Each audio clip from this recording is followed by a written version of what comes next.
നമസ്കാരം. ഒരു ഇടവേളയ്ക്ക് ശേഷം ബംഗ്ലാദേശ് എന്ന രാജ്യം വീണ്ടും കലാപ കലുഷിതമാകുന്നു. ഇത് കൃത്യമായി പദ്ധതിയിട്ട് നടപ്പിലാക്കുന്ന കലാപങ്ങളാണ് ബംഗ്ലാദേശിന്റെ വിവിധ ഭാഗങ്ങളിൽ ഇപ്പോൾ അരങ്ങേറിക്കൊണ്ടിരിക്കുന്നത്. ഇത് തന്നെയാണ് ഇന്ത്യയിലും ശ്രമിച്ചത്. ഇവിടെയും കലാപമുണ്ടാക്കാൻ, പ്രശ്നങ്ങൾ ഉണ്ടാക്കാൻ, പ്രതിസന്ധികൾ ഉണ്ടാക്കാൻ. പക്ഷേ ഇവിടെ അത് അടിച്ചമർത്തപ്പെട്ടു. ബംഗ്ലാദേശ് വീണ്ടും മറ്റൊരു സാമൂഹ്യ രാഷ്ട്രീയ അസ്ഥിരതയിലേക്ക് പോവുകയാണ്. അല്ലെങ്കിൽ തന്നെ ബംഗ്ലാദേശ് എന്ന രാജ്യം തകർന്ന തരിപ്പണമായി അവിടുത്തെ ജനങ്ങൾ, അവിടുത്തെ ജനജീവിതം ഏറ്റവും ദുസ്സഹമായ അവസ്ഥയിലാണ് ഇപ്പോൾ. അപ്പോഴാണ് ഇതാ വീണ്ടും കലാപങ്ങൾ. എന്തെങ്കിലും ഒരു കാര്യം പറഞ്ഞ് കലാപങ്ങൾ അഴിച്ചുവിടുക, കലാപങ്ങൾ പൊട്ടിപ്പുറപ്പെടുക. ഒന്നുമില്ലെങ്കിൽ ഒരു റാലി നടത്തി ഒരു കലാപം ഉണ്ടാക്കുക, അത് അക്രമാസക്തമാവുക, കലാപമുണ്ടാക്കുക, പോലീസുകാരെ ആക്രമിക്കുക, പോലീസ് സ്റ്റേഷൻ ആക്രമിക്കുക, സൈന്യത്തിന് നേരെ കല്ലെറിയുക. ഇങ്ങനെയുള്ള പരിപാടികളാണ് ഈ രാജ്യങ്ങളിലൊക്കെ തന്നെ ആസൂത്രണം ചെയ്യപ്പെട്ടത്. ഇതൊക്കെ തന്നെ ഡീപ് സ്റ്റേറ്റ് എന്ന അമേരിക്കൻ ഏജൻസികളുടെ, അല്ലെങ്കിൽ അമേരിക്കയിൽ പ്രവർത്തിക്കുന്ന, വാൾസ്ട്രീറ്റിൽ ഒക്കെ തന്നെ പ്രവർത്തിക്കുന്ന കോടീശ്വരന്മാരുടെ ഏജൻസികളുടെ കളിയാണ് ഇതൊക്കെ തന്നെ. കാരണം ഈ രാജ്യങ്ങളെയൊക്കെ തന്നെ ഇല്ലാതാക്കുക എന്നുള്ളതാണ് അവരുടെ ഒരു ലക്ഷ്യം. അവർക്ക് പക്ഷേ ഇന്ത്യയിൽ മാത്രം ഇത് കാര്യമായി പ്രവർത്തിപ്പിക്കാൻ സാധിച്ചില്ല എന്നുള്ളതാണ്. കാരണം ഇന്ത്യൻ ഭരണകൂടത്തിന്റെ ആ ഒരു സ്ഥിരത, ആ ശക്തി, ആ നേതൃപാടവം ഒക്കെ തന്നെ തീർച്ചയായിട്ടും ഈ വാൾസ്ട്രീറ്റ് ഭീകരന്മാർക്ക് വലിയ വിലങ്ങുതടിയായിട്ടുണ്ട്. ഇസ്ലാമിക ഭീകരവാദികളെയും അവർ ഒപ്പം കൂട്ടുന്നു എന്നുള്ളതാണ്. അപ്പം ഇന്ത്യയും മ്യാൻമറും അതിർത്തി പങ്കിടുന്ന ചിറ്റഗോങ് കുന്നിൽ പ്രദേശങ്ങളിലെ 3 കുന്ന് പ്രദേശത്തെ ജില്ലകളിൽ ആണ് ഇപ്പോൾ കലാപം അഴിച്ചുവിട്ടിരിക്കുന്നത്. ഖഗ്രാചാരി ജില്ല, അവിടെയാണ് ഈ കലാപം ഉണ്ടായത്.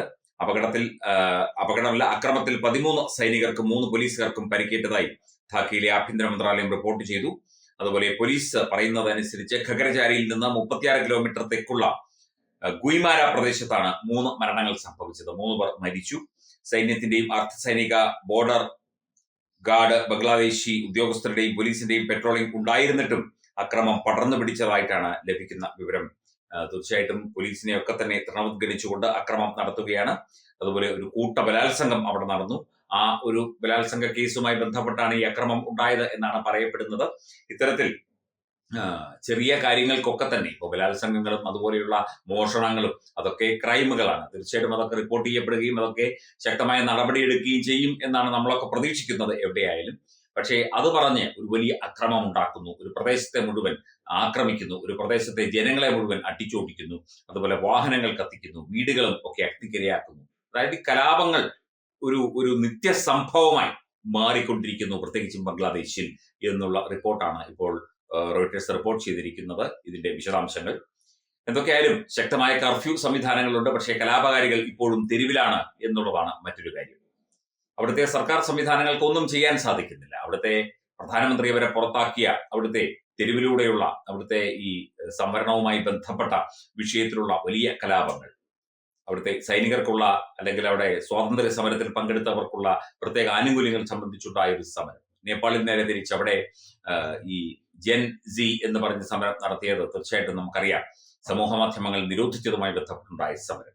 ഇന്ത്യയിൽ പല കാരണങ്ങൾ പറഞ്ഞ് ഇവിടെ സമരങ്ങളും ഒക്കെ തന്നെ ഉണ്ടാക്കാൻ ശ്രമിച്ചു. അതിന് കോൺഗ്രസ് എന്നുള്ള പാർട്ടി ഉൾപ്പെടെ പലയിടത്തും രഹസ്യവും പരസ്യവുമായ പിന്തുണ കൊടുത്തു. ഇവിടെ മാത്രമാണ് അത് അടിച്ചമർത്തപ്പെട്ടത്, ലഡാക്കിലടക്കം. എന്നിട്ട് ലഡാക്കിൽ ആളെ കൊന്നു BJP എന്ന് പറഞ്ഞ് രാഹുൽ ഗാന്ധി നടക്കുകയാണ്. എന്ത് വേണമെങ്കിലും ആകട്ടെ, തെരുവിൽ ഇറങ്ങി പ്രക്ഷോഭം നടത്തി ജനങ്ങളെ ബുദ്ധിമുട്ടിച്ചാലും ഉപദ്രവിച്ചാലും ചിലപ്പോൾ വെടിവെച്ചു കൊല്ലും. അതൊക്കെ സ്വാഭാവികമായ കാര്യം മാത്രമാണ്. ബംഗ്ലാദേശ് വീണ്ടും ഒരു കലാപ ഭൂമിയായി മാറുകയാണ്. ഈ ഒരു പ്രദേശത്തുണ്ടായ കലാപം മറ്റ് പ്രദേശങ്ങളിലേക്ക് വ്യാപിക്കും എന്നുള്ള ഒരു അന്താരാഷ്ട്ര റിപ്പോർട്ടുകൾ കൂടി പുറത്തു വരുന്നുണ്ട്. വീണ്ടും ഒരു കലാപത്തിന് കളമൊരുങ്ങുകയാണ് ബംഗ്ലാദേശിൽ എന്നുള്ള സൂചനകളാണ് നമുക്കിപ്പോൾ ലഭിക്കുന്നത്. തീർച്ചയായിട്ടും അതിന്റെ വിശദമായ അപ്ഡേറ്റുകൾ, അതിന്റെ വിശകലനങ്ങളൊക്കെ തന്നെ തത്വമൈ നെറ്റ്വർക്കിലൂടെ പ്രേക്ഷകരിലേക്ക് എത്തിക്കാം.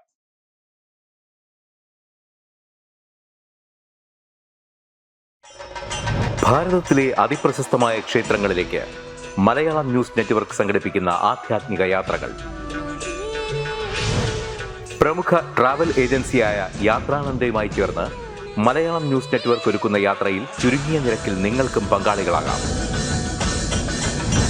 ഭാരതത്തിലെ പ്രമുഖ ശക്തിപീഠമായ അസമിലെ കാമാഖ്യ ക്ഷേത്രത്തിലേക്കാണ് ആദ്യ യാത്ര.